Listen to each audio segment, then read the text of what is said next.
I appreciate y'all coming out tonight on this cold afternoon. We got quite a bit on the agenda there, so I will try to move things along as quickly as possible. But I'd also like to welcome those that are watching by way of internet. We'll go to the calendar and see what we got on the calendar. Wednesday, February 25th is going to be our open house for the rec master plan public input. So those of you that want to interest in making your points to our recreation committee, please come out and join them. And then we've got to also be on Thursday. The council's got a workshop for the recreation master plan, and it will be held at 129 Legion Drive at the Public Works over there. And then on Friday, we have our town retreat, and it's on Vance Street at the rec center, and it will start at 8:30. So guys, mark your calendars. Okay, we'll move along here to public comment. I only have one in public comment here tonight, and the rules are the town attorney will be keeping a time. There'll be a 3-minute time frame for you to speak, and we generally don't answer any questions after that, but if we would, we'll call the first person, the only person, Terry Clark. Is Terry Clark here?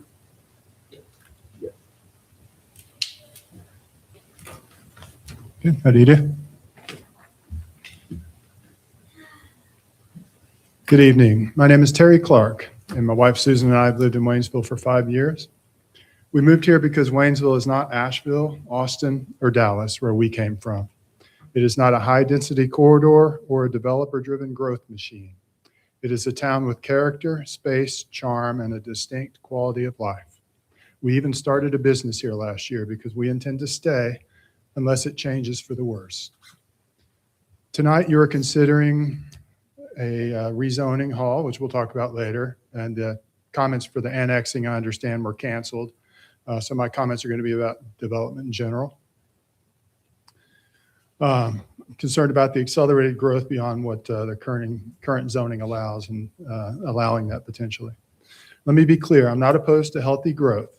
Our current zoning already permits this. Homes can be built, families can move here, the town can evolve. But what is proposed tonight is not ordinary growth. It is changing the rules to allow more intensity than residents previously agreed to when these areas were zoned low density. There's a difference between growth and overreach. We are often told growth is automatically in the public interest, but the public interest is not defined by how many rooftops we can fit on a parcel. It is protecting the quality of life of the people who already live here. We also hear that a town that is not growing is stagnant, but growth is not the same as health. Edward Abbey said, "Growth for the sake of growth is the ideology of the cancer cell." Healthy communities grow intentionally. They grow in proportion to infrastructure, and sometimes healthy communities pause.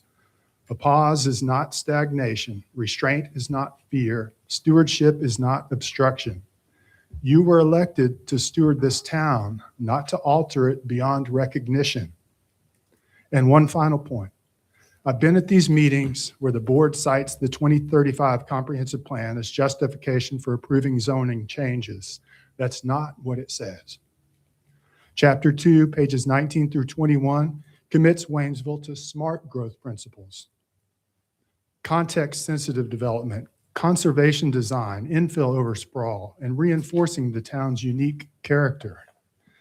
The plan does not mandate maximum density. It does not require annexing every available parcel. It does not say growth at any cost. It says growth should be thoughtful and protective of community character.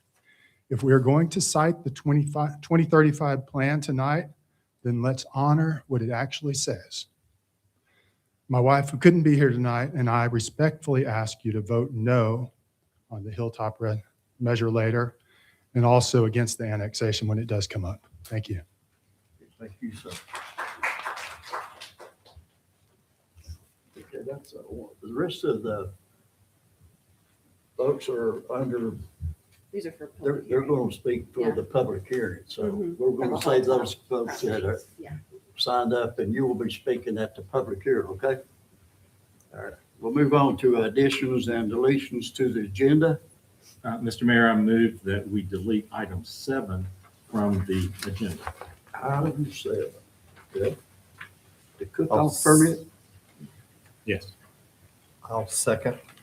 Okay, got a motion and second. All in favor, say aye. Aye. Opposed, show like sign. Okay, I move we adopt the agenda as amended. I've got one. I'm going to add that to consent agenda. he's got something. I'm going to add that to the consent agenda, if that's okay, unless you just want. Item 7? No. I'm going to add your resolution to the consent agenda. Yes, that one.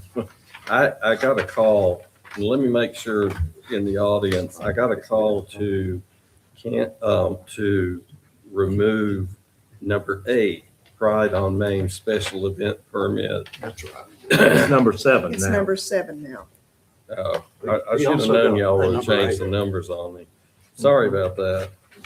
And for those in the audience, the 57.5 acre parcel annexation in Ratliff Cove Road has been withdrawn by the petitioner.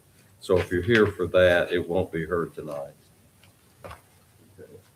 And I think you are right about item 8. That's, Mayor, this is the first agenda. Yeah. But the agenda, there's an There's a updated copy. There's an updated copy. Mhm. Yeah, she did that to confuse us, man.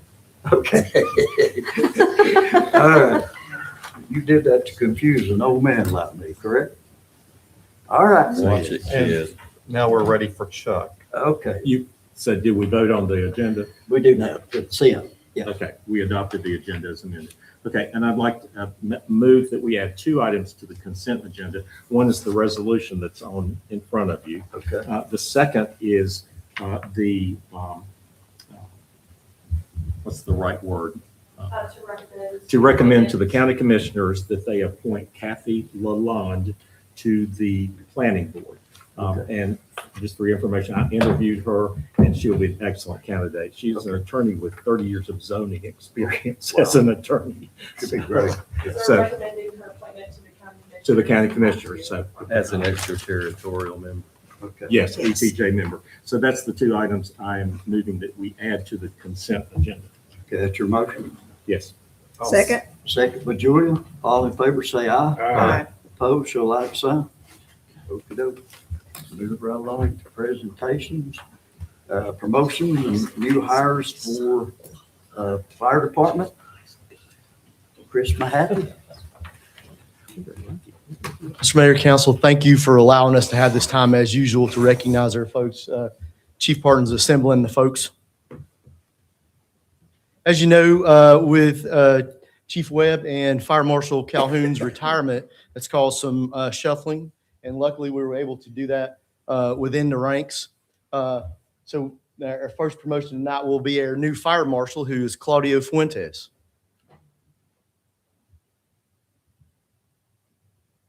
Now, Claudio, I've known for, oh gosh, should I tell him how long it's been? It's been a few decades. Claudio brings to Waynesville Fire Department a lot of experience, a lot of leadership experience, and he's just an all-around good guy. And he spent some time with Daryl, and I think he's going to pick up right where Daryl left off. And he's in that same mindset as to educate as well as enforce the fire code. So we're lucky to have him, and been excited this whole time that he's on the fire department here. So his wife Jamie's going to be pinning his stuff on for him. Make sure it sticks. Working on it.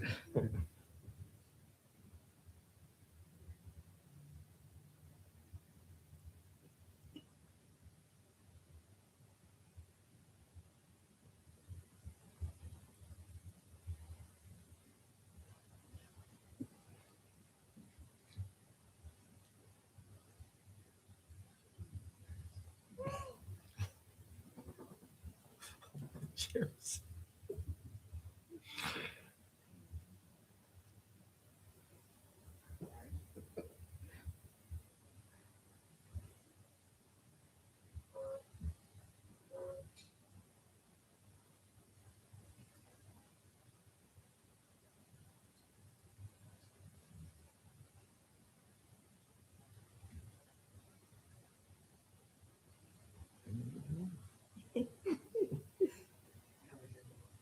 See who the boss is. We enjoy moments like this. Don't take your time.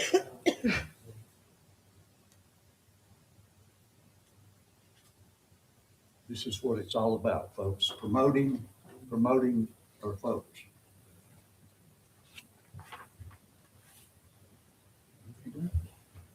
All right.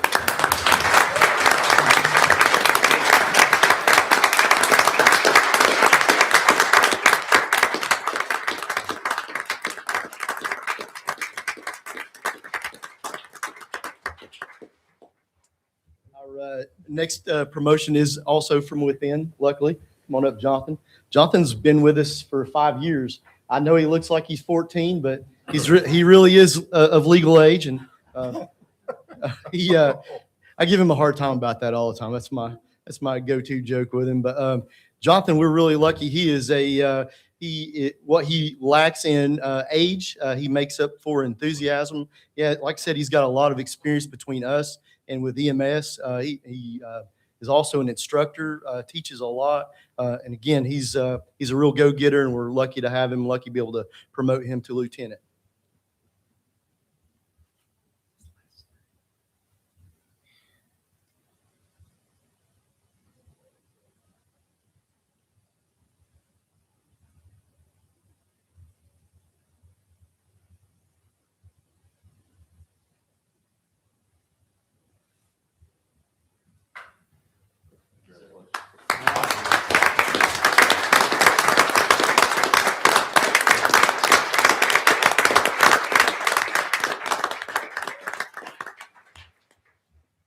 Now, our next two are two firefighters we've added.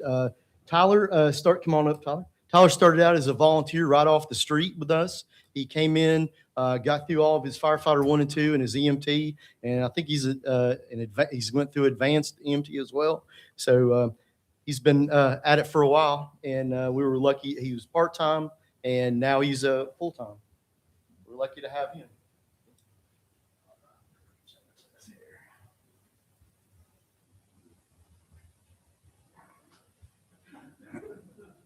And he got the memo about mustaches. Yes, that's it. There you go.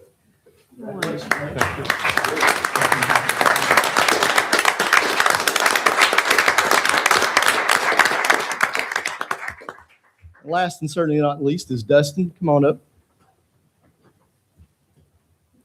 Dustin brings with him years of experience from another county, which we normally are losing folks to, but luckily we snagged him and brought him this way.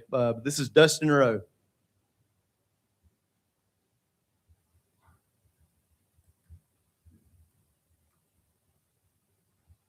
We get this unique visual of the person Penny, and it is so much joy, and thank you for that.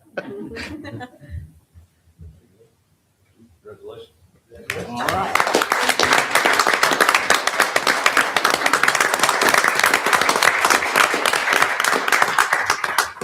Thank y'all again for letting us have this time. Thank you. Like I say, we enjoy those promotions. Especially hiring within. Okay, we're moving on here. See, that's the one that got canceled. Yeah, the chair that got canceled. Move on to the next public hearing.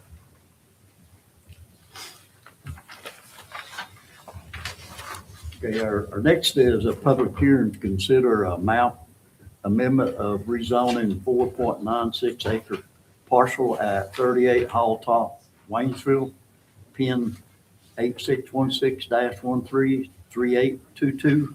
Alex, would you please, whoop, I need a motion to open this public hearing. I'll make a motion to open the public hearing. Second. Got a second to Chuck, all in favor, say aye. Aye. Okay, you can go. Good evening, board. Jesse, can I get thank you. All right. Good evening, board.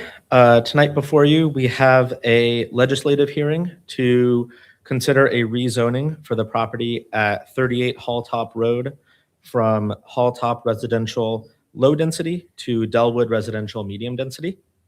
This is a legislative hearing to consider the applicant's request to amend the regulatory zoning map on this property.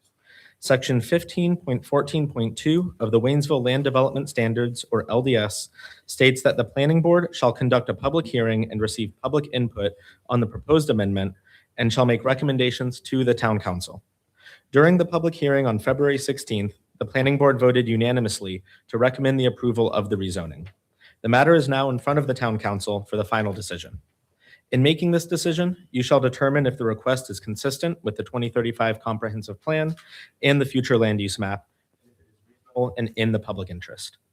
The subject property at 38 Halltop Road, pin number 8616133822, is a 4.96 acre parcel located off of Halltop Road and behind the multi-tenant shopping center, which features Big Lots and Firestone, which is formerly the Kmart shopping center. The property contains 4 addressed residential buildings and some storage sheds. The property is accessed by Saxony Lane, which is the first right-hand turn off of Halltop Road. The property itself is flat, particularly compared to the surrounding steep terrain, which you can see this is a topographic map, and those are 5-foot contour lines on the property. As you can see, the property is very flat, especially compared to the slopes on either side of it. It abuts the regional center district boundary that encompasses the shopping center as an in-lot and is in line or could fit within the residential medium density district. So here we have the zoning map, and then here you can see we've kind of drawn some contour lines that show how extending the use overlay and medium density would be in line with this property. The blue area is the Delwood residential medium density, which is what the applicant is requesting this property be rezoned to. And that red is the Delwood residential mixed use overlay, which is not what is being requested tonight. But as you can see with the lines, the West Avenue Regional Center kind of acts as that mixed use overlay transitional area. And the medium density then buffers that those intense uses from the low density on the other side of it. The subject property is also close to the entrance to Smoky Mountain Highway and the core of the Russ Avenue district south of the expressway. The applicant is seeking to rezone the property from Halltop residential low density to Delwood residential medium density. The rezoning of this property would allow multifamily as a permitted use, whereas in low density residential, multifamily is not allowed. The base density would increase from 6 units per acre to 8 units per acre, but the maximum density allowed through a special use permit would remain the same at 12 units per acre in both low density and medium density. The purpose and intent of the Halltop residential low density district from LDS 2.3.1.d states, a rural district characterized by steep terrain and narrow winding roads. Despite the difficulty of developing in this district and the limited provisions of services, the proximity to the Russ Avenue, Lake Junaluska town centers make the location an attractive one for a variety of residential development permitted in this area. Large lot development is the standard, with cluster development respecting the terrain encouraged so as to leave as much open space as possible. Road design will also consider the terrain with narrow road widths permitted and sidewalks not required. Linking developments with trails is encouraged. That's the definition of what it is currently zoned as. What they're seeking to rezone it as includes the definition, shall develop predominantly as a low to medium density residential district separating the Russ Avenue and Delwood Junaluska town centers. Promoting a mixture of residential densities, this district shall be developed with such enhancements to residential living as pedestrian access and provision of open space. Higher density development and limited business and professional services shall be promoted along Russ Avenue, with large lots and cluster development promoted throughout the district. Additionally, the Delwood residential medium density district has a mixed use overlay that parallels Russ Avenue with a width of 500 feet on either side of the roadway. That's that red area on the map there. The overlay district acts as a transitional area between the commercial uses along Russ Avenue and the residential areas beyond. The applicant is not requesting rezoning to the mixed-use overlay, but only to the underlying medium-density district, which is the blue area. The following charts compare key zoning differences between the two districts, and I have these charts on the slides as well. I'll go through all the differences on there. So for the base density, which is the density that would be allowed by right, it would increase from what is currently allowed at 6 units per acre to 8 units per acre. However, the maximum density, which is allowed through a special use permit process, would remain the same at 12 units per acre. So with this rezoning, there would not be an increase in the maximum density allowed on the property. The minimum lot size would decrease from what is currently allowed at half an acre to a quarter of an acre. And the minimum lot width would decrease from what is currently allowed at 60 feet to what is would be allowed at 50 feet. The minimum pervious surface would remain the same at 20%. The front setbacks would decrease from 20 feet to 10 feet. The side setbacks would remain the same at 10 feet to 10 feet.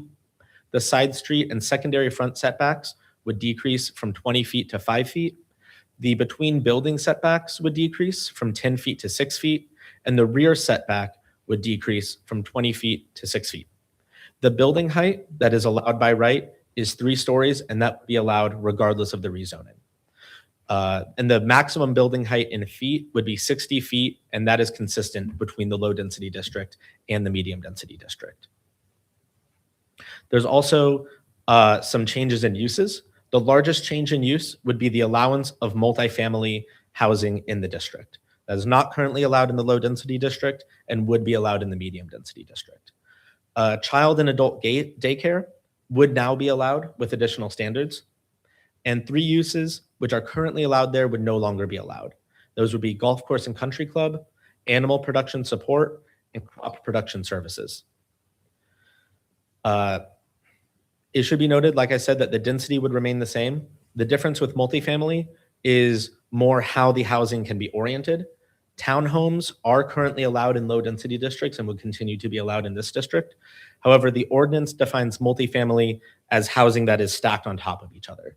So what we'd be talking about is effectively apartments or something similar. But townhomes at the current density are already allowed. On the surrounding land uses, the subject property is surrounded by residential property to the north, south, and west, and there is a multi-tenant shopping center to the east. Russ Avenue is 300 feet. I'm going to go back to the main overlay. There we are. Russ Avenue is 350 feet to the east. The Smoky Mountain Expressway is 470 feet to the south, with the on-ramp being just 130 feet to the south. Consistency with the 2035 comprehensive plan. The future land use map in the 2035 comprehensive plan is used to guide decisions around future development and rezonings based on topography, infrastructure, and existing land uses. On the future land use map, the subject property is designated as medium to high density. Shown right here. So you can see the subject property in that darker orange color. That red color is mixed use regional. And then the lighter yellow, which the majority of the rest of the Hall Top area is designated as, is residential. So it's designated medium to high density, generally 5 or 10 units per acre, with some higher density in the urban residential zoning district and or with special use permits. The comprehensive plan continues to say that types of development include patio homes, townhomes, bungalow courts, and multifamily. The designation promotes higher density residential development that is readily accessible and where utilities are available. The area to the west and north of the property that overlays with the rest of the Hall Top zoning is shown as low to medium density, where the roadway network is not likely to accommodate higher density development. That's from the 2035 plan on page 26. This property is adjacent to infrastructure where other parts of Hall Top are not. There's an existing water line that runs to the property and sewer lines below the commercial center. The subject property is close to a commercial intersection and to the on-ramp of the expressway. Hall Top Road, Phillips Road, and Russ Avenue are all maintained by the North Carolina Department of Transportation.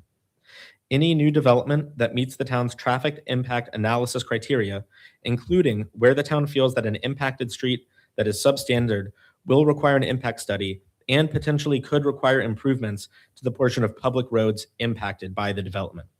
In this case, the lower part of Halltop Road and the intersection with Phillips Street in order for the town to concur with the NCDOT permit. Clustered and multifamily development have lower impacts on utilities and infrastructure than single-family subdivision. Less distance is required for water, sewer, and road extensions comparatively. Cluster development additionally promotes green space and open space conservation by allowing for more units on a smaller footprint. Go back to, yep. Staff submits that this singular piece of property, but not other areas of Halltop, would be consistent with the future land use map of the comprehensive plan. Additionally, it creates an opportunity for development near a major corridor and commercial center, while creating new options for housing types. Town council could therefore find the proposed map consistent as well as reasonable and in the public interest with the town of Waynesville's 2035 comprehensive land use plan goals of the comp plan, which are goal 1, to continue to promote smart growth principles in land use planning and zoning by encouraging infill, mixed use, and context sensitive development. And goal 2, to create a range of housing opportunities and choices, promoting a diverse housing stock, including market rate, workforce housing, and affordable options that appeal to a variety of households.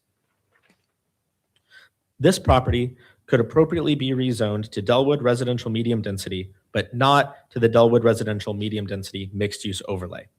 This would be both consistent with the comprehensive plan's goals and the future land use map. Both districts have similar maximum density and permitted uses. The location of the property adjacent to the shopping center, infrastructure, and the fact that it is flat at the bottom of Halltop Road give it development potential that the rest of the Halltop area properties do not have.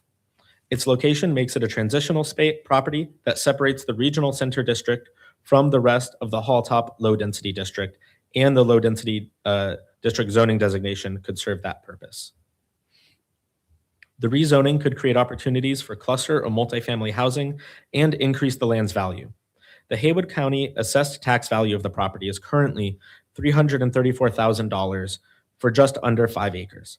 Mountain Creek Plaza, just to the south along Russ Avenue and in the regional center district, has 200 units on 7.17 acres and is valued at over $21 million. The Plot Creek Apartments, which are 200 units on 20 acres, is valued at over $22 million. Under the proposed zoning, this property could never meet the same density as either of those projects. However, the option for multifamily development creates an opportunity for reinvestment, growth, and high tax value. That said, staff also appreciates that the Halltop neighborhood is a well-established area of single-family homes. The applicant is in the due diligence process to see if a rezoning is possible. And if it is not, then there are other options for redevelopment that still exist on the property. Under the current zoning, this property could accommodate an estimated 10 or more single-family homes or a larger townhome development of maybe 24 units. This hearing was advertised by mailing letters to adjacent property owners within 100 feet and posting the subject property on February 10th, 2026. The hearing was also advertised in the Mountaineer newspaper on February 11th and February 18th, 2026. And before you are 2 motions. One is to find the rezoning request as being consistent or inconsistent with the 2035 comprehensive land use plan, and if it is or is not reasonable and in the public interest. And a motion to adopt or reject the map amendment and the attached ordinance as presented. I have one more thing for you, which is in your current agenda packet, there's an unsigned copy of the planning board report, and we've handed out copies of the signed planning board report. The language is exactly the same. We just weren't able to have the planning board chair sign it in time for submission for this packet. I'm here to answer any questions that you might have about the rezoning, and the applicant is also here to present on behalf of the rezoning. Okay, Chuck, do you have a question? Yes, I have 1 or 2, I think. Mhm. Could you go back to the slide about the 2035 future land use? Yep.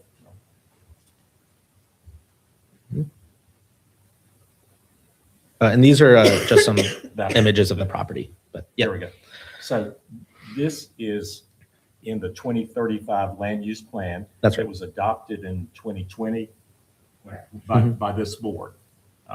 And this was the result of our community input, getting together and deciding what they thought the future should be as far as use of land. Mhm. And this property was shown as low to medium density, which would allow for apartments. This property was shown as medium to high density. Medium to high, I'm sorry. Can I interject? Which would allow for even more density. Was it in the 2020 plan Uh, as this? And I can answer that for you because it was, because I was on that. It was deemed, Yeah. I think it was deemed that in 2020, which was adopted in what? In any event, we 2010. haven't, Yeah.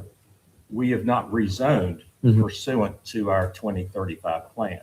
That's right. But that could possibly be a recommendation as a result of that plan to Mhm. rezone this property. That's correct. Okay, thank you. That's all I have. Joe, you have any? No, sir. John? Can you go back to that slide that,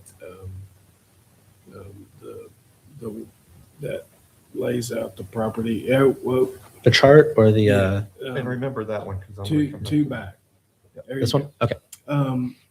Does the blue and red lines indicate water and sewer?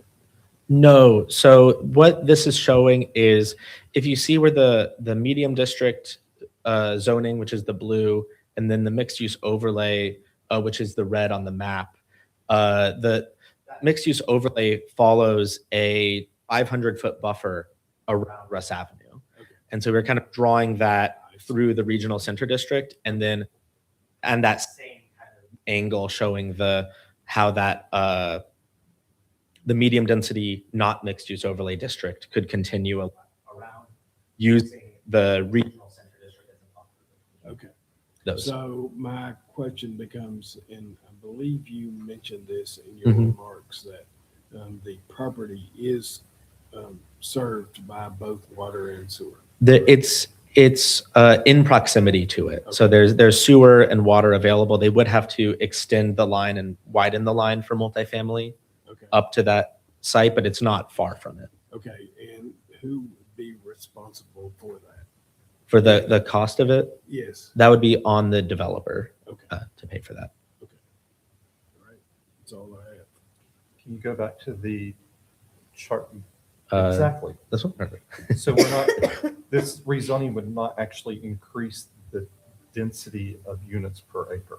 That's right. Yes. The maximum density allowed would not From increase. 6 to, Base density, but the maximum Oh. density is the same. yeah, with a SUP. Right. Yeah.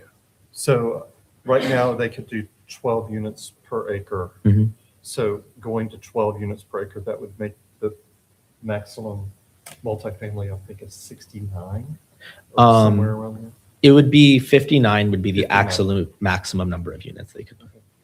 And the only change is to add multifamily. Right. Yeah. So these and are change some of the setbacks. right. These are all the uses that would change on the site. Not included are uses that are already allowed and will continue to be allowed, like townhomes, Right. which are currently allowed. Multifamily would be the But primary someone change. could build 12 townhomes per acre and make them 3 stories. They could. Yes. And then this might be a Elizabeth question to help. I don't usually like to throw swerve balls, but the reason we're having a legislative hearing is because the General Assembly dictated the change from quasi judicial to legislative at one point. No, No. this is always, you're changing your ordinance Right. because you're gonna change the regulatory zone. Okay. So if this were a site plan Then it would become, application, that is the difference that statute changed Changed, from a okay. quasi judicial. but this would have to always been administration. legislative. This is always Yes. every zoning. Yes. And just for additional clarity, the base density is what a site plan would go through for administrative hearing. And then the special use permit process is where it becomes a quasi judicial hearing. Is that- Good. I'm good. Okay. Are we gonna hear from the developer? Yep. He's here.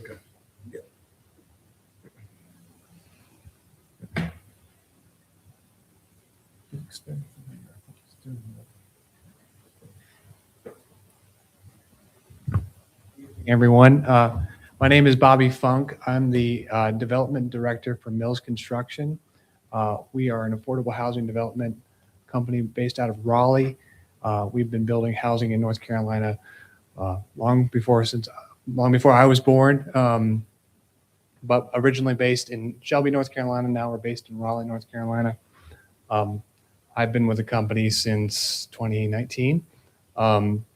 We've come once before to the town of Waynesville a few years ago for another proposal for senior housing, very similar to the style and scale of what we're proposing with this project over on Locust Drive next to the Indian Motorcycle Dealer on the other side of town.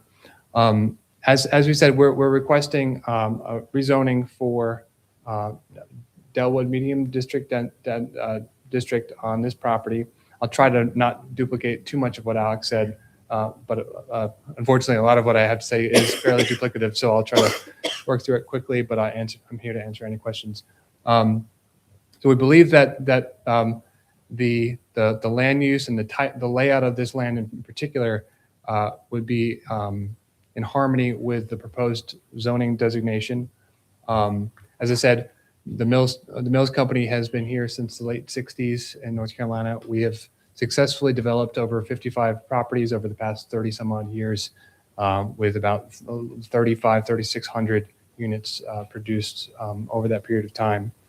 And since 2021, we've completed, I believe, a little over 800 units. Check my math, I can't remember. But these are the properties that we've recently finished. Most recent project that we finished was in Morganton. That was 66 units that finished just a little before Christmas. We have 2 large projects that we finished in Raleigh last year. One in Murphy, North Carolina, in partnership with a nonprofit out in Western North Carolina. That was 56 units. We finished a project in Greensboro. We have a second project happening right now. All our developments are affordable housing developments with a commitment for affordability for 30 years. Again, this hearing here is related to the zoning and the land use appropriateness. Anything directly related to our development itself would be a part of any special use permit process. But I believe it's best to give you a sense of who we are, what we do, and what our history is building housing in North Carolina over the duration of the company as a sense of kind of where we come from and where we've been developing housing in the past. As I said, everything that we've developed, we have a general contractor in-house, Mills Construction, that builds everything that we pursue development of. And in addition to that, we do not sell our properties once complete. We retain ownership and manage them privately within the Mills property management company, which is called United Property Management, all in the same offices in Raleigh. And again, all of our properties have an affordability component that would restrict the use of the land for a period of 30 years. As y'all may have heard, the proposal here is related to senior housing. That would be age restricted to residents age 55 and above for that 30-year period of time. The site overview, I'll kind of move quickly through this. Y'all know how big the piece of land is, where it is, the utilities on the property. There is a sewer line on Phillips Road, a few dozen feet at the edge of the property that if the property were to move forward would make a small extension at the cost of the development to make that connection there. And there's an existing water line that runs along Halltop Road. We have not completed pressure tests yet, but we believe that there might be the need to extend the existing water main that's also on Phillips up to the property to have adequate pressure to meet the demands of any fire suppression systems on the property. We would put a sprinkler system into the property, so we have to be mindful of that. We believe that this is compatible with surrounding land use, though that we also believe that the sensitivity of single-family neighbors nearby would not make for a suitable rezoning in most other areas of the Halltop Road district. But this is a very unique piece of property being what I would consider mountain flat in terms of developable space that is not on the side of a hill, not creating new challenges related to runoff and stormwater. Anything developed on the property would have its own stormwater retention system, handling any new runoff that would be created by the impervious surface created on the property, and would not create any new additional runoff off of the property. And we believe that it also would create some additional benefits from the drainage that is occurring currently from rain runoff coming down Halltop Road. We could do some extra catchment for stormwater management on our property into our systems. Again, this would all be in the engineering phases of the property. We've talked about the surrounding land use and the zoning already. We have also noted that the site is within the comprehensive plan as a suitable medium to high density district. I was not aware of the previous comprehensive plan, also having noted this. I would note that the reason that this zoning hasn't happened previously, as I understand it, and I'm not an attorney, so forgive me if I say anything incorrect, it's up to any property owner or potential representative of that property owner to make the request to align the zoning request with the comprehensive plan. And so that's what this proposal is doing. I would also note that we don't believe there's any unsuitable by right developments under this zoning district change. So any actual development that would happen to the property would go through site plan review process and have a quasi-judicial series of hearings for any special use permit to allow any development to move forward. Y'all have seen this map already with the identification of this as a suitable medium to high density district. I'd like to speak a little bit to the housing needs of the community and what this would bring in terms of addressing housing affordability for people here in Waynesville. Looking at census data based on what people are currently paying for housing in Haywood County and Waynesville, we've noted that at least 3,000 households are currently considered rent burden, which means they spend more than 30% of their income on housing here currently in Haywood County. And in addition to that, when we were initially pursuing a senior housing development several years ago, we did do a market study at the time and found that there's a demand specifically for residents who are older, age 55 and up, a demand for at least 500 new units that would be affordable to current residents. And basically meaning that we believe this single development would address only about 11%, a little above 11% of current housing needs for current residents of Waynesville that are within the age range that would qualify to live in this property. We believe there's a very meaningful demand. This would only accommodate for a very small portion of the current existing demand here in Waynesville. And so that is aside from the land use piece of this, but we also believe that there is a very meaningful need here for housing of just this nature. And so I'll leave it at that. I'm happy to take any questions that you may have. So to qualify for this house, it's 55 years age and older? That's right. Is that correct? Okay. Anthony, you have a question? I have questions, but it's not appropriate for this. That would be for special use permit. John? When we saw you, when you came before us for the Locust Drive, that development was dependent on the LIHTC tax credits. Is that does that also apply here? That is true. Yes. Okay. We don't know necessarily whether that is going to be the avenue for funding this exact development. We know that after Hurricane Helene came, there has been a prioritization for new housing, specifically in communities that were impacted by Helene. So there may be other sources that are not directly necessarily associated with tax credit development. So we don't exactly know whether it's going to be a tax credit funded project or not, but we believe this type of land use and this type of housing will probably use that sort of financing mechanism.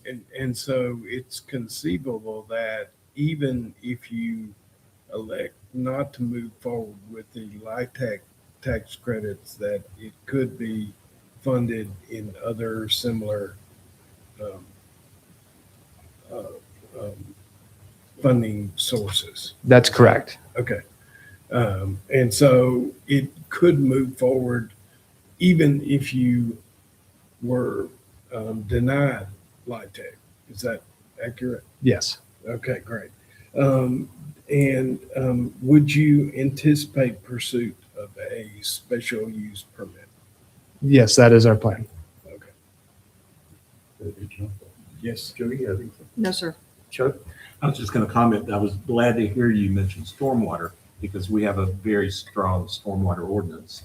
And it sounds like you're going to abide by it. And maybe you're planning to do that anyway, but Yeah, I'll note that we do not have engineered plans that speak to that yet, but we recognize the need for curb and gutter development that includes stormwater retention on the property that addresses any new runoff created by the property to be handled on the property. Can I ask something? Theoretically, I know you can't answer, but this project would score better points because it's closer to grocery stores and that kind of the amenities for affordable housing in theory, correct? That's true, yes. Okay, thank you, sir. Thank you. Mr. Mayor, I have another question for Alex, if you don't mind. Yeah, Alex. Alex, I was wondering, this has been identified as a medium to high density area. What type of, how many units per acre are allowed in medium to high density areas of town? So it says here on page, in the staff comment and recommendation, or no, sorry, the consistency with the 2035 comprehensive plan. The comprehensive plan recommends 5 to 10 units per acre. And so this rezoning would bring it, the base density up to 8. So even the recommended density here would require a special use permit process. No, I think what he was I was asking just for is wondering, in our medium to high density districts, how many units per acre do we allow? Are you talking about in our regulatory districts? Right. yes. Yes.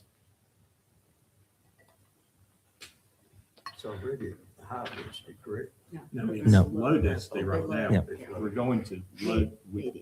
To Mhm. low He knows medium. He's asking Yeah. for low to medium. Right. The recommendation of the 2035 plan was medium to high density. And I was Mhm. asking how many more would that be Yeah. if we went? If it was Mhm. high density. Yeah. So going above the medium density district to the neighborhood residential district, which is a higher density, that would be 10 units per acre with a maximum of 16 units per acre through special use permit. Okay. All right. Yeah. That answers the question. Thank you. Okay, what we're going to do now, we're going to open it up to the public that wanted to speak. And the same rules goes for public comment. You'll have a 3-minute time frame, which the town attorney will be monitoring. And also she will be calling your name up to speak. Okay? Vicky Mangieri.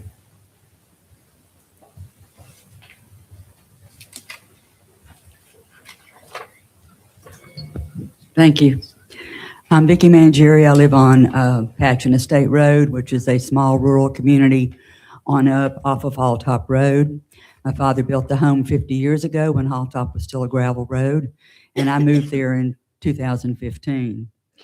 Based on the reports from the last 2 years, 2024 to 2026, there have been multiple serious motor accidents on Russ Avenue in Waynesville, specifically near the Phillips Road area, which is known for high traffic volume and congestion. This is a very dangerous intersection. Now, we keep talking about units, but we're not talking about people. It's my understanding that if you can put 59 units on this piece of property, that could translate into 100 or more people. That also indicates more vehicles. And if we're talking about a senior community, we all know that the senior our age contributes more to traffic accidents. As far as other infrastructure, Haywood Medical Center is currently operating at 90 to 95% capacity. And with people losing their health care coverage, more and more people are going to be using the emergency room because they cannot afford preventative care. And if you're talking about a senior community, seniors obviously have more serious healthcare emergencies such as stroke and heart attack. So if our emergency room is already stressed, then adding a senior community is going to increase it even more. I'm not against seniors because I am one, but I think we need to take into consideration the infrastructure. The rest of Halltop Road is an extremely dangerous road. So anybody that wanted to go the opposite way towards Mooney Cove is looking at a road that's very narrow, has hairpin turns, does not have adequate guardrails all the way around, and has steep drop-offs. So for anyone that is a senior or visually impaired or anybody that's speeding, it's a very dangerous road, and we have already seen that. My main concern is I'm not against growth, and I'm certainly not against senior housing, and I'm certainly not against affordable housing. But I think this particular area, especially with it being higher, much higher density, and possibly 80 or 100 more cars coming out of that area, that we're going to have a serious traffic problem and increased accidents in this area. So I am opposed to the rezoning. Thank you very much.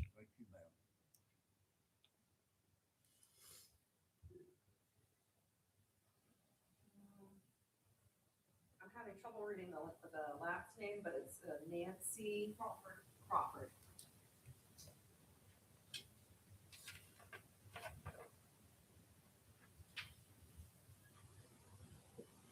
I'm Nancy Crawford. I live at 66 Phillips Road.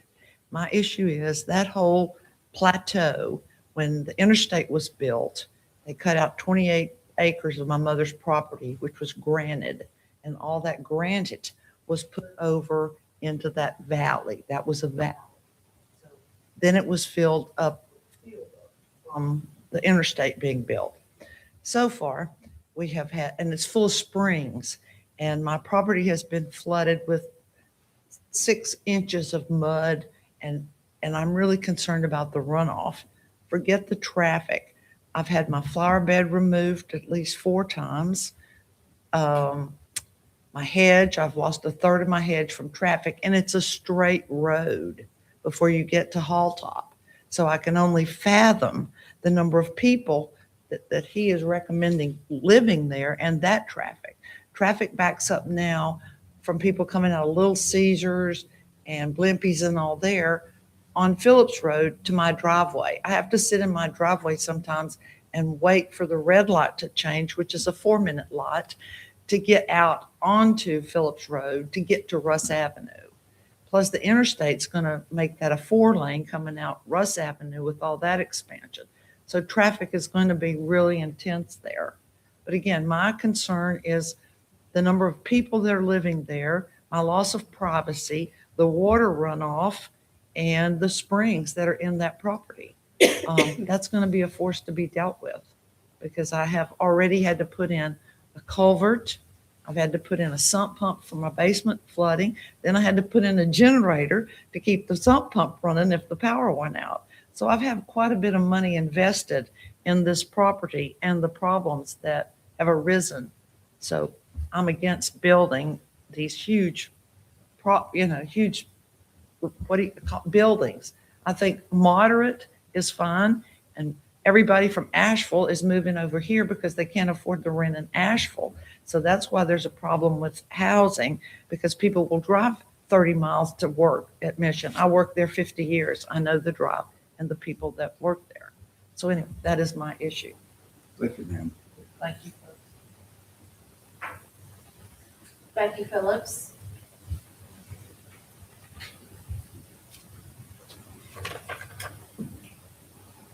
Good evening. My name is Becky Phillips, and I live at 114 Phillips Road. My father, actually, it was named after him when one of the governors was there. I want to thank Terry for his concise evaluation of what is happening to our county. I think sometimes we overdevelop to the disregard of the human element that happens here. It's an emotional issue. I know, I understand that. And I also understand that you have plans to develop.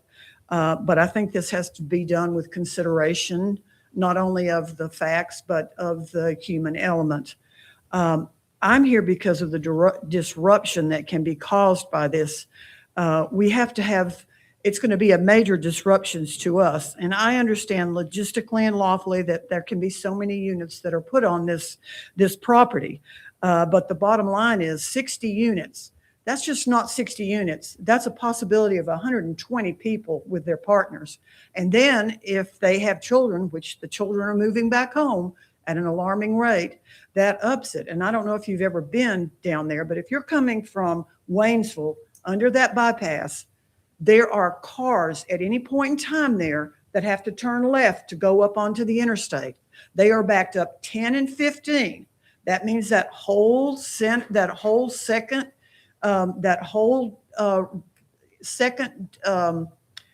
drive is blocked. Therefore, you have to go around them if you want to turn left. Then if you turn left, you have to be to battle into the left-hand lane again, or you have to go down to the other parking lot and turn left and go up that way. I have seen so many accidents out there. My sister's been in one and many other people. So it's a big problem with traffic and the accidents. And I was trying to get a hold of DOT, but they never called me back. But there have been more accidents on that interstate for the time that they, right there in front of that, than any other part of the county, from what I understand. The traffic is one of the main issues, but it's and if you add 2 or 3 more cars to that, you're going to have problems. So that's a really a consideration. Like I said, and I don't know if you realize it, but there has been an increase of driving with senior citizens over the age of 60, and with also a 77% increase of accidents with those driving over there. So it's increasing.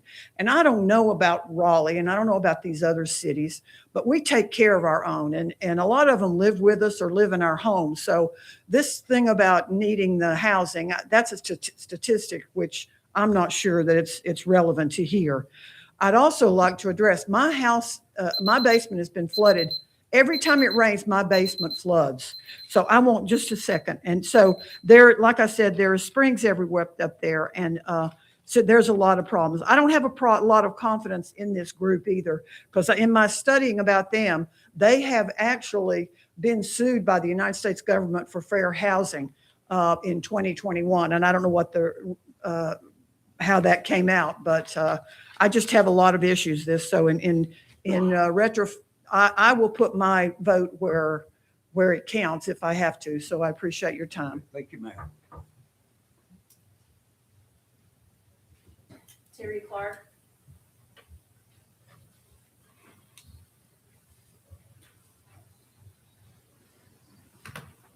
I've already came up before, and I read the paper, so that's on record, right? The general comments were on record. I don't need to repeat that over again. Okay. I'd just like to speak with you on the human level. I'm a business person.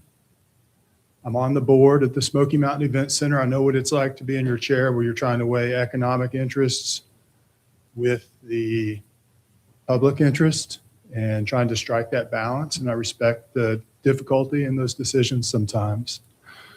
What I see happening is it seems sugar-coated to me. It's like, well, we did a study that this will use less utilities. That's not common sense. If you're going to take a building and convert it to where 3 families can live there instead of 1, you're going to tell me that they're not going to use more utilities as 3 families versus 1? I mean, some of the things that are just thrown out there, like, please don't just take that because the developer or the planner says that and take it as the gospel truth because it doesn't logically make sense to me. Even with the 2035 plan, because you show a picture that somebody drew up in a huddle in a meeting and you say, well, this is what we have to follow now. That's not the case. There's a plan. As I mentioned, I'm a business person. I make plans all the time. I change those plans if they suck. This plan sucks. You don't have to proceed with it. Use common sense, look out for the public interest who's voiced against it and not the out-of-town developers. Please consider that. Thank you. Thank you, sir.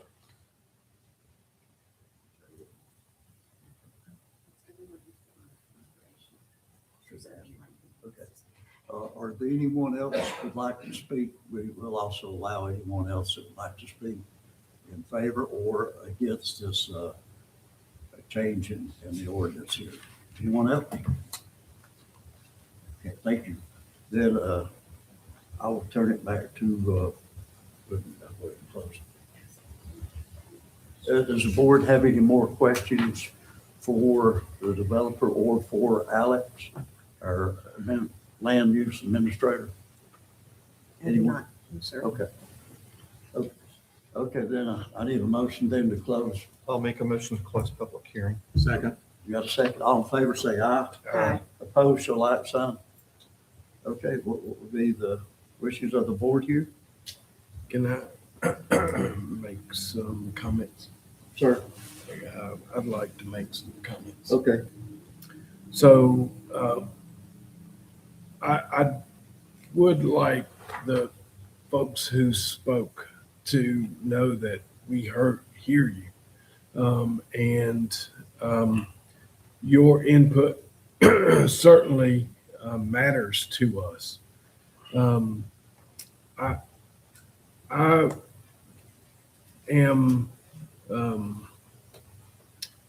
served on the planning board for 7 years prior to becoming a member of this council. And these topics of growth and development are ones that I really have delved into very deeply over the last 20 years, really. Annexation and rezoning decisions both shape how Waynesville grows. They're also both discretionary. They're choices. They're not just about what gets built on a single pattern or a single parcel. They help define patterns of growth. So the question for me tonight is whether this particular zoning reinforces the kind of growth that makes sense for Waynesville.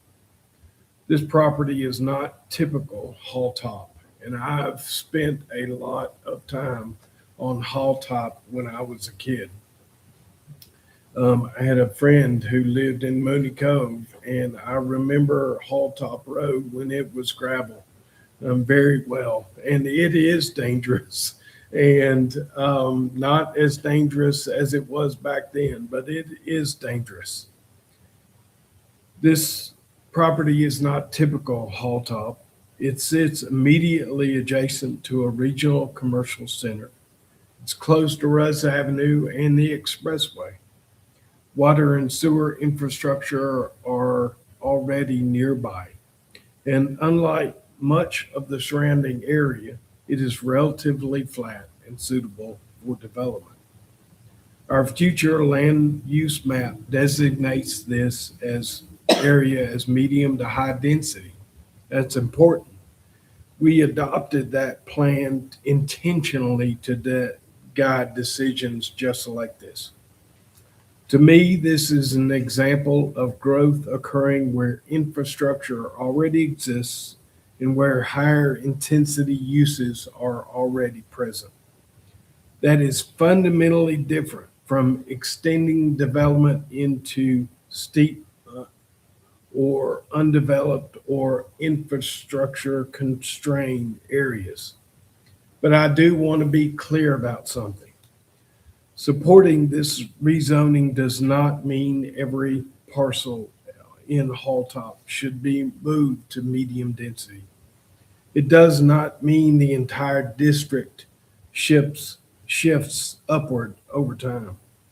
this property is uniquely positioned because of its adjacency to commercial zoning, its access to utilities, and the topography. Those factors matter. They're what make this request consistent with the comprehensive plan and the reasonable in the public interest. To sum up, this rezoning checks several boxes concerning growth in the town. Number one, it lines up nicely with the future land use map. Number two, it's directly adjacent to higher intensity zoning. Number three, it uses existing infrastructure efficiently. Number four, it doesn't result in outward expansion. 5, the topography is a natural limiter on zoning, rezoning creep. And number 6, the icing on the cake is affordable senior housing. For those reasons, I will support this rezoning request. And in closing, I want to ask that we all think about something as it relates to growth and development in Waynesville. And that is, no neighborhood should be frozen in time. But likewise, no neighborhood should experience radical change overnight. Thank you. You have anything in? Chuck, you have anything else to add to that? A couple of things. I'm sorry about the traffic problems. Of course, they're there already. And you're dealing with the traffic. And I don't know what it would be like after a 60-unit apartment went in. I've been to the apartments up the street at the old hospital. There are not many cars there. I don't know. Old people are just walking or something. Yeah, and I'm one of them too. 58 units there. Yeah, I live across the street from the Plot Creek apartment. There are 200 units there. There were many concerns before those were put in about traffic, and those concerns have not come to pass. The traffic has not really impacted anyone. And then the other thing I want to say, and I think this is probably the most important thing, is our 2035 plan, and what we try to do is to promote affordable housing, and particularly for senior citizens. And there are numerous studies that have been done. Dogwood Health Trust has done some comprehensive studies. We have an aging population. The problem is going to get worse as far as housing elderly folks. And that's one of the main reasons that I will vote to rezone. Okay. Would you like to make the motion then to move this forward? Sure, I'll move. Well, no, let Anthony do it. Oh, Yes, we need I'll make Anthony that to read I mean, I would do it, but it Yeah. needs to be just right. Anthony's already got it wrote up. I already got it wrote up. Mayor, I'll make a motion to find the rezoning request as being consistent with the 2035 comprehensive land use plan and is reasonable in the public interest, in that it continues to promote smart growth principles in land use planning and zoning by encouraging infill, mixed use, and content sensitive development, and 2, creates a range of housing opportunities and choices, promotes a diverse housing stock, including market rate, workforce housing, and affordable options that appeal to a variety of households. Okay. Second. We got a second, but Chuck, all in favor, say aye. Aye. Opposed, show like sign. Okay, there's also a second. I'll make a motion to approve the rezoning in that it continues to promote smart growth principles in land use planning and zoning because it encourages infill, mixed use, and content sensitive development. Okay, Second. second by Chuck, all in favor, say aye. Aye. Opposed, show like sign. So ordered. Okay, we move on to old business. And thank you, Alex, for your great job of explaining this. You're doing a great job in that office. I've got to say I'm proud of you. I just have, You're doing a great job. Okay, we want to move on to old business, and this is a bid award for the Waynesville Dog Park Construction Project. Luke Kinsel, would you please let us know where we're at with this? Good evening, Mayor and Council. Yes, bids for the Waynesville Dog Park project were publicly opened on February 17th, 2026. After review of all submitted bid packages and verification of contract licensure, the project engineer Civil Design Concepts has recommended awarding the construction contract to Southern Appalachian Grading and Excavation. Their proposal includes the base bid and alternate number 2 of stockpiling existing volleyball court sand on site, which means we're going to try to save some of that volleyball sand and relocate it to the potential new site over at the old or at the Bilo Park. For a total amount of $220,000. So this was the lowest responsible bidder that CDC had conducted.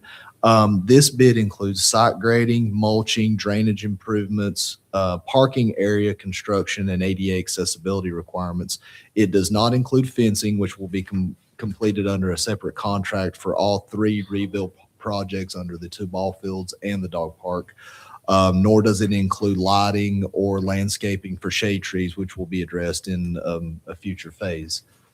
So we're just asking that if you approve this, we recommend award of contract to Southern Appalachian Grading and Excavation to get started. And in this, I also want to say that by your approval, if you would so choose, we could table the lighting project on the dog park for maybe another year until we receive, see how much we receive in FEMA reimbursement and the Helene Pardiff grant, if that's something that you would so choose to do.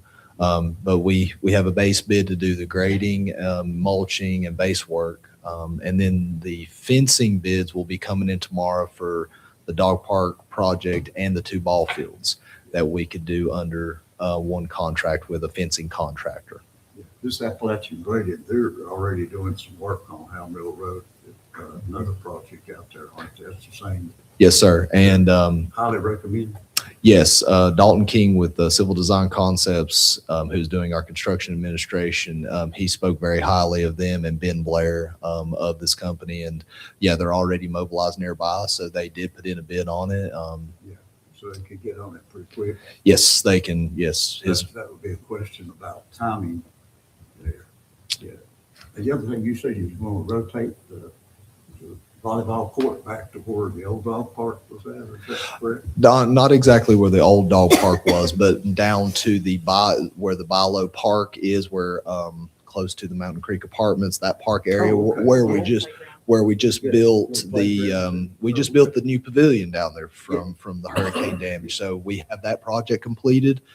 We could stick in the volleyball courts and sand and have some lighting from some street lighting. So we are not wanting to discount or take out the sand volleyball. We want to just relocate it. That's something we could do in-house. I believe so. Yes. Yes, I believe so. Chuck, do you have any questions? No. Julie? John? Nancy? No. Okay, we need to give this guy some.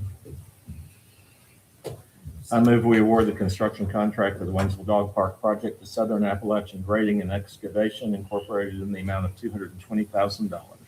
Second. Got a motion and second. With George, all in favor, say aye. Aye. Opposed, show like sign. Ready to go to work, son. Thank you. Do you have any more questions? Do I need to give You you? want to give a little update on the ballpark while you're there? I can. Yes, we've the wall for the advanced softball field has started to come up. So they're getting some block work done. The old fence is tore down on the T-ball field, and they are starting to, hopefully with good weather, there's already a track hoe down there at the T-ball field to strip the infield. We have it marked and ready to go. So as soon as they get the infield done, we can then, once we get the fencing bids in, we hopefully can put that up very short. We're under a tight deadline with ball season coming up, but we are working as fast as we can with the contractor to get it moving, weather pending. And I'll back him up on that because I've been down there today like I said I would, and that the guys are doing a great job on that wall. There were probably 8-10 folks working on that today, doing a great job. Remind us what the wall's for. The wall would help with, it's a backstop wall by design, but it would help with flood resiliency. So it would divert the water. So it is, while it is a common design in ball fields nowadays, but that right there would help divert. So it helps our FEMA resiliency and helps with Good to FEMA. imagine it like the front of a boat where the water comes around. You did add anything to that? Ross? No, I just want to make sure people understood why there's a wall there. Yeah, I and Okay. the fencing will be erect on top of that wall for protection for the backstop. So the wall will Thank you. help. Thank you, Lou. And you're doing a great job also. Thank you, sir. Appreciate I it. don't care what Chuck says. Chuck? No, just kidding. I'm just kidding. No, no. I had to throw that one in there. Thank you all for your support, though, sincerely. I do that at work, Chuck, so don't worry. I know. Nobody did a- nobody Luke did say knows that. that. I'll get Like John they next said. time. How's that? I'll put it up on John. Oh, Lord. When do we get to put it off on you is the question. I know I It's every get, night when we leave. I know I get Chuck on my, I better be careful what I say on my, you know what? Oh, all right, thank you so much, Chair. And you said the chili thing here, we're skipping that, correct? No, Before that, no, we're going to the chili We're thing. going with Yeah, we're chili. going to chili. Woo-hoo, chili. I don't have the right one, do I? Yeah, We're going for we're chili. skipping eight, right? You're, If yes. anybody wants to giving give your us, eight, Yeah, giving our seven. bring some tonight. We have the correct agenda. Mr. Okay. Newman. Yeah, I understood Chuck say item 7 or something. Well, that's because this is the corrected one. It's a We're correct going one. to. Yeah, and I still have the old one that I'm Yes. working on. Yes. I still have the old one. Okay, all right, we'll move to Kurt. Is Kurt here? Yes. Yes. All right, Kurt, you gonna get us some chili, right? I don't have any on me right now. But plenty of chili this weekend. I can see some good chili roll all over your face. Not just my face. All right, go ahead, sir. Thanks for allowing me to speak. I'm here to request approval for our special events permit for the 5th annual chili cook-off stroll. Takes place on Main Street and Frog Level, all the way up, actually past here to the chiropractor's office and down to Cornerstone Mercantile. Last year, we had roughly 400 visitors that probably wouldn't have been in Waynesville on a rainy, cold Saturday. It was a great success for everybody involved. All the business people were really happy and definitely encouraged us to It's continue. a Saturday, correct? Correct. Yeah. it's Yeah, a I'm sorry Saturday. for the short notice. And No. there was a little miscommunication, but Yeah. we got everything together. This year we have roughly 40 participants signed up to make chili. It's going to be, we're trying to streamline it a little bit. We learned a lot of things last year, so things should go better this year. There'll be a shuttle riding around from Frog Level up to the UBC on Main Street. This year, something new in conjunction with the TDA, we're requesting the social district to be enacted for this event. To keep things simple, we're keeping the boundaries the same as what the TDA had. We're going to use the same signage, same cups, same stickers, everything that everyone is used to, so as to not make any waves. The one thing that makes it a little different is our shuttle. We're going to have a volunteer on the shuttle to make sure that nobody gets on there with any alcohol containers to keep everything contained. Otherwise, the district boundaries will be marked like they were for the ice festival. It goes from 12 o'clock to 4 o'clock on Saturday, so the hours are fairly limited. Yeah. I don't think it's even as long as the ice festival was, but we're hoping that will add even a little more business to our Sounds great. Main Street. Anthony, any questions for me? No, John? No. Are you a judge this I year? am a judge. And I will not be partaking of the social district. Oh, you should. I will be there partaking. In your Yeah, honor. if You're y'all gonna make have, up, you're gonna get all of John's drinks, but Yeah. he's not ordering. Y'all, if you haven't come, I highly encourage, trying it. It's, become one of my favorite events. of It's the great. year. Yeah, it's Yeah. great. Yeah. And,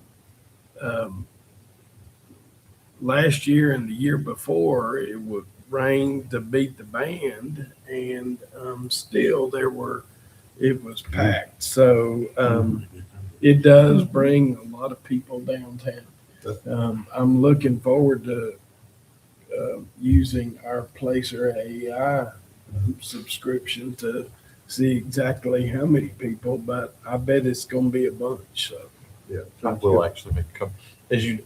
As you know, having been to your shop, I actually don't drink in public. So, but I will be there to support you. Wonderful. I appreciate everything you do. We appreciate you all as well. Okay, Kirk you is guys have also, any questions? No, for- sir.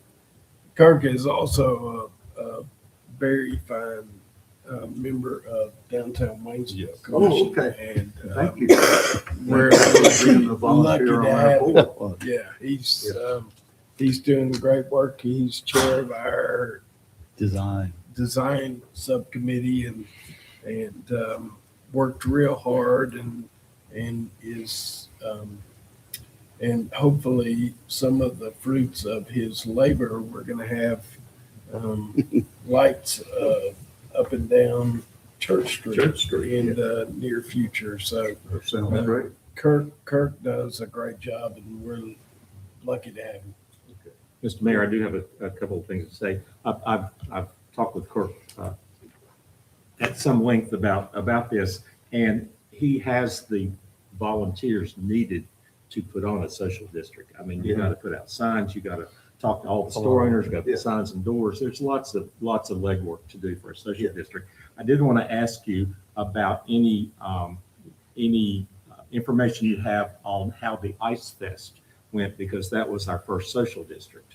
Do you have any results So- or any, I know you have some personal information, but Yeah, I can speak for us at the station on Main. We had 30 to 50% increase in business over a normal, say, art after dark kind of evening because of the social district. It helped us immensely. There's a couple other people here. I know that they all experienced a pretty good boost due to the social district. So I think you were telling me Sauce sold hundreds of drinks. he was busy. That's the whole purpose. Yep. Of this. And we've also talked to But there- merchants who had good nights also because people took the drinks into their Correct. stores. Or And there were, Corinna wasn't ready to share. She wants to present things to her board at the TDA before she, so I don't have any concrete numbers. There weren't any negative reports. There was even one that she pointed out to me, a woman that lives on Main Street. She said, she responded to the survey, said, I don't drink, but I was really happy to see all these people out having a good. I guess everyone behaved. Yes. Yeah, thank you, Right. Kirk. Thank you. Okay, guys, we need some motions here. I'll make a motion to approve the Waynesville Rotary Club application for a special event permit to host the 2026 Waynesville Chili Cook-Off Stroll. Second. Bill second, all in favor, say aye. Aye. Opposed, show like sign. Have a second motion. I move to approve a temporary social district to be permitted during the 2026 Waynesville Chili Cook-Off Stroll with an identical boundary to that of the previously permitted temporary social district established for the TJ's Ice Festival special event. And those documents were attached to our agenda. And so pursuant to that ordinance as presented to us. Second. Bill second by John, all in favor, say aye. Aye. Opposed, show like sign. Ready to go, Kirk. Thank you all very Candace will have much. Thank you so Candace much. See you will have to Saturday. Get it on our website right For all your away. volunteer work. Good luck.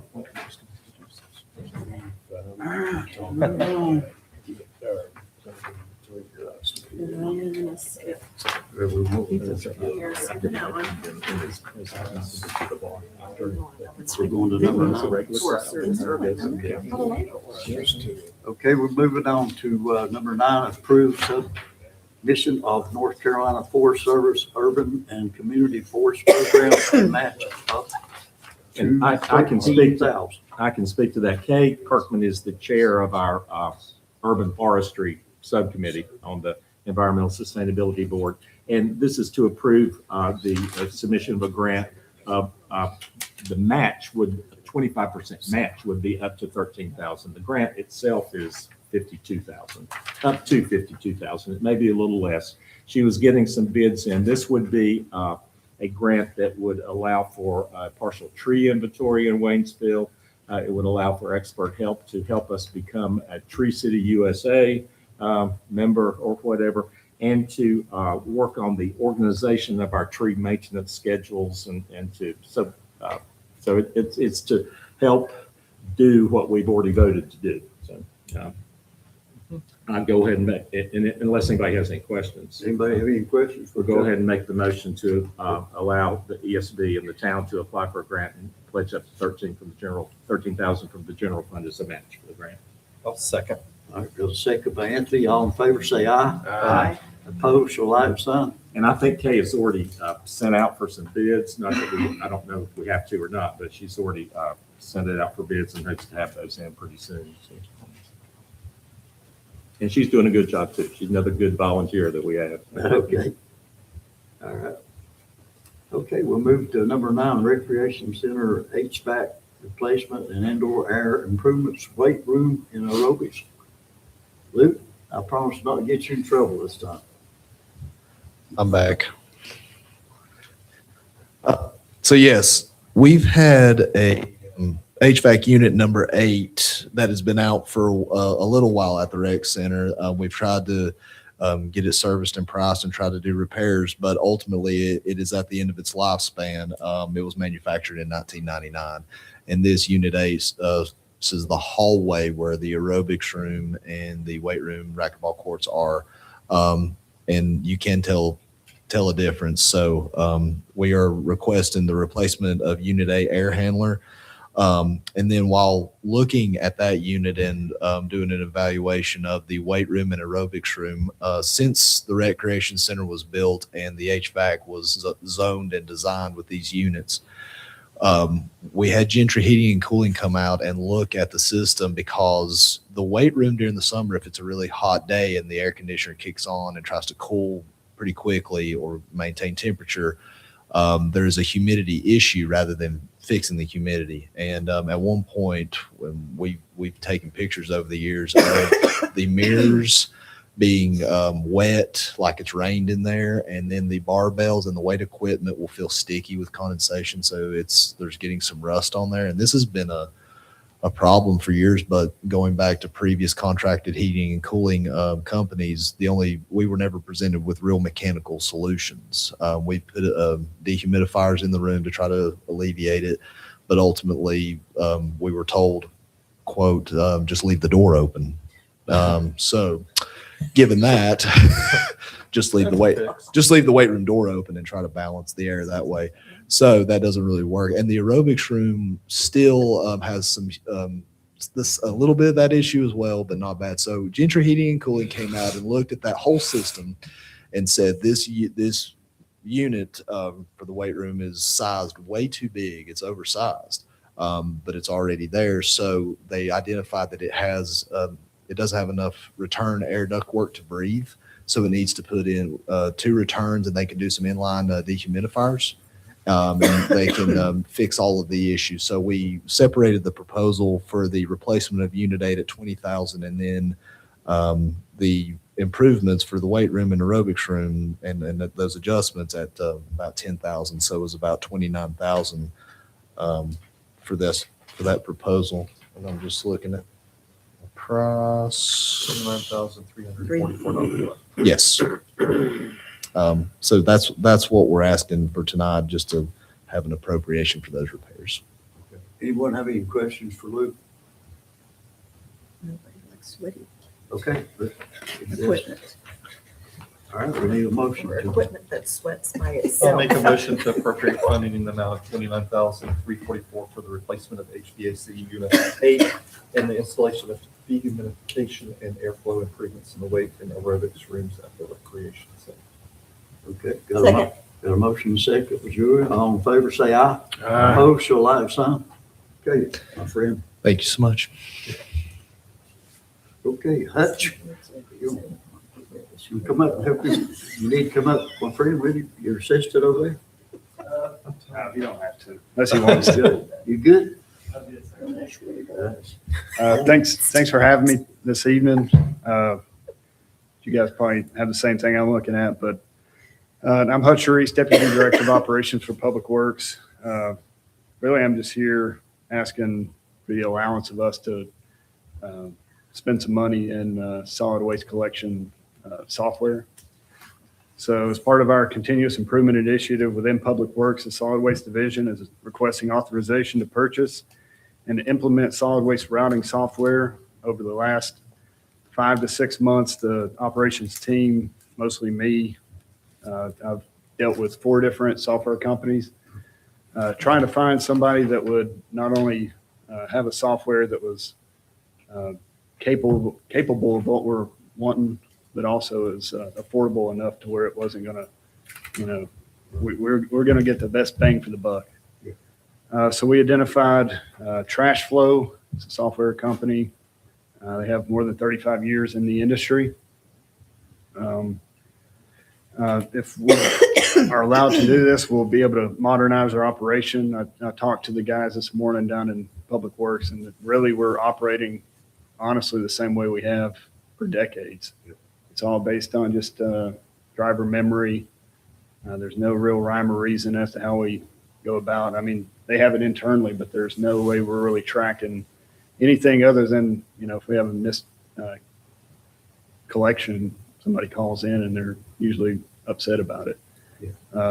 So with this tracking software, we'll have route tracking. Part of the license is Brad Kennedy's the sanitation supervisor. He'll be at his computer and he'll have a dashboard up and he can see in real time where all the trucks are going, where they're at in the route. If the drivers were to come up on a customer that doesn't have their receptacle out, they can take a picture, send it back to him. He can get with the customer and let them know the reason why it didn't get picked up. We face that quite a bit, but we don't have a really good way to kind of mitigate or fix it.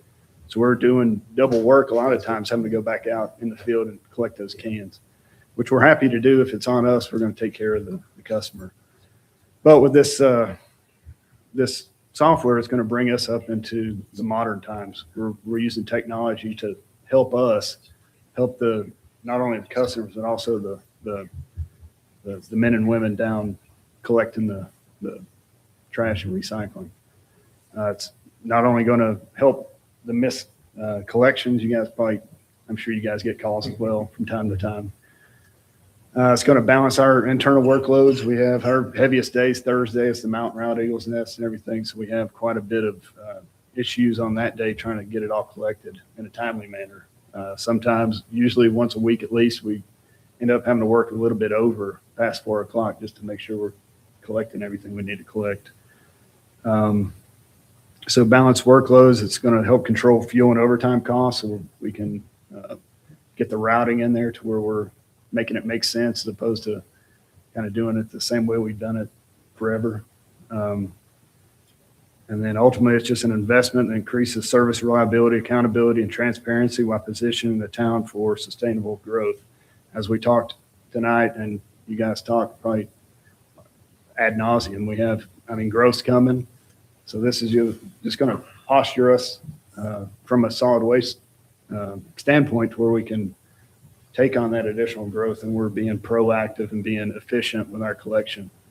So it's not a lot of money up front. We're not asking for any money. We're just going to take it out of our original budget and streets and sanitation. It's a one-time application or implementation fee for licensing, setup. They take all our data, put it in the system to make it work for us. So that's $4,575 one-time fee. Technical and cloud support, that's a monthly and or annual cost of $1,269 annually. And then the monthly recurring fee for the software. So we'll outfit right now that $247.50 is for 6 trucks. So we can at will take one away or add another one if we need it. And that's a cost of $35 per truck after the first truck. So it's very affordable. I think it's going to be something we probably needed for a long time. And hopefully once we get it, we get trained on it and it's kind of out in the field and we're using it. Of course, we'll do like a little pilot program. We're not just going to start day one and say, do it. We're going to, trial it first and make sure everybody understands how it works and all that good stuff. So I think it's going to help us immensely. So I strongly urge you to allow us to do it. Yeah, I read that. It's very interesting what you're capable to do with this software. That, like you said, you can, if someone out there is not put their kin out there, I've had them call me and say, they missed my kin. And more than likely, the kin wasn't out there, the guys went by it. And now you'll be able to keep up with that kin that's not there, We'll have a picture. The drivers have multiple, it's not just a missed can. If we have brush or bulk items, the driver can actually, because right now, if it's brush or bulk, we pretty much send a person out and they just scour the mean streets of Waynesville looking for brush and bulk. However, with this, we can actually create work orders based on what the drivers see and send back to Brad. He can create an actual work order system to where if we're picking up brush or bulk, we can go off a list as opposed to just driving around wasting fuel and hours. This also helps manage snow removal, correct? I think they have an option where we could actually, if it goes well with this, we could implement snow removal, even though we only have it like once a year. Well, it's a routing software, so we could, I don't know for sure, but I'm pretty sure once we get into it and we really understand the capability of the software, we'll be able to use it for more than just collect the solid waste collection. Yeah. So I think it's a step in the right direction. This is a no-brainer, guys. I wish we'd have had something like this years ago. I love the idea. Can I make one request of you? So just as I looked through the information, it became apparent that we're going to, I think, see some savings as far as fuel usage because we're planning our routes much more efficiently. And your comment about we've been doing it this way for decades doesn't surprise me at all, and so welcome to the 21st century, I guess is what I'm getting at. But the request I have is, can you take a snapshot before we implement this software so we can measure the effects of this going forward, and say, here was pre-implementation of trash flow, what it cost us for fuel and all the associated costs, and then here's what it is now. So I would look forward to seeing the difference, and I fully expect it's going to be dramatic. Yeah, I can definitely pull the numbers. I mean, We keep fuel usage for each vehicle. So right. should Yeah, be it's hard. broken down per Just truck. the so. environmental impact of this and the efficiencies. Probably. No, what really, In the man hours and the time. Right. And what I think is neat about it, everybody here, we don't use atlases anymore. You have Google on your phone, enter an address, and I can go straight to the house. So it's going to be something like that. Any one of you guys want to come down and have a CDL and can drive a trash truck, you're more than welcome to hop in and load it up and take off. You just made, well, you just made, I'm Yeah. sure, I'm speaking. Sign us so up. we're there. Question, is there some kind of, I'm assuming that there is some kind of tracking device in the vehicle. So it'll actually be the tablet. Okay, So so all the trucks will there have is- be outfitted with a tablet. Okay, great. That's where they're looking, if That's you what have a GPS or something, it's going to be right there. They don't, Cool. it's hands-free as well, I believe, to where they don't have to, they're stopped when they collect, but they can actually voice activate, from what I understand as well. What I like about this software is, I think, from what I've been reading, is it will actually help you get more efficient, and you may change some of your route days based on the data. Right now, it's all just what you think. This will actually give you solid data to make those changes. And I think through that efficiency and the lessons we learned, like you said, condense some days and make it to where the Thursdays aren't the worst day. Exactly. So, Well, I actually don't have a problem with people calling me about trash pickup. I just tell them to call Gary. And he probably does. He get back even with me now. Are you ready for a motion? Chuck. Yeah. I move that we authorize Public Works staff to proceed with the purchase and implementation of trash flow software as presented. Second. Got a second, but Julie, all in favor, say aye. Aye. Opposed, so like sign. Okay, Mr. Hutch. all right, I appreciate it. Thank you for what you're Thank you for doing. coming out and supporting your folks tonight. All right. Peanut butter and jelly sandwich is getting closer. Getting there. All right, we'll move on to communication from our staff. Rob, do you have anything for us? Just want to remind you of our retreat starting at 8:30 at the rec center. We have a full agenda this year, and we're adding things to it as late as 1 or 2 o'clock today, and that's the one reason you didn't get a final copy. We'll email it to you first thing tomorrow morning. So We already got it. We got it. It's ahead of the game. I had no idea what was going to happen when we appointed her PI, but She's fantastic. she is. I can't keep up with her. Yeah. It was bad enough before, now it's just. Y'all remember Radar O'Reilly back in MASH? She does everything ahead of Radar. Before You're I a even radar. think of it, she's already done it. So she's just great. I get my texts regular. It works. It works. I'm just gonna start thinking stuff and she'll know it. We did it on the consent. Can you put it in the consent? Wait. Yeah, you just need to, so that's a grant. And you did a good job on TV. Oh, thank you. Did y'all see the man on TV today? No. He did a We- good job representing the town. Yeah, if you want to talk about lead pipes, I mean, I would have asked any of you to do that, but I didn't know that y'all wanted to grace yourself with lead pipes. Yeah, you done a good job. You have anything yet? No, sir. Miss Martha, you have anything? Oh, move on. Communication. Mayor, I do have one thing. The meeting for March the 10th falls in the week of 2 council members' birthdays, and we will both be out of town. So we need to, do we have to make a motion to cancel? I'd make a motion that we cancel the Tuesday, March 10th meeting. Okay, It's the first meeting of March. okay. And as the other birthday person, The other I person second that. will second that, correct? Yes. They'll be out of town. And as your attorney who has reservations in Edison Island, South Carolina, the Yeah. same week, Right. I support Radar. an informal third.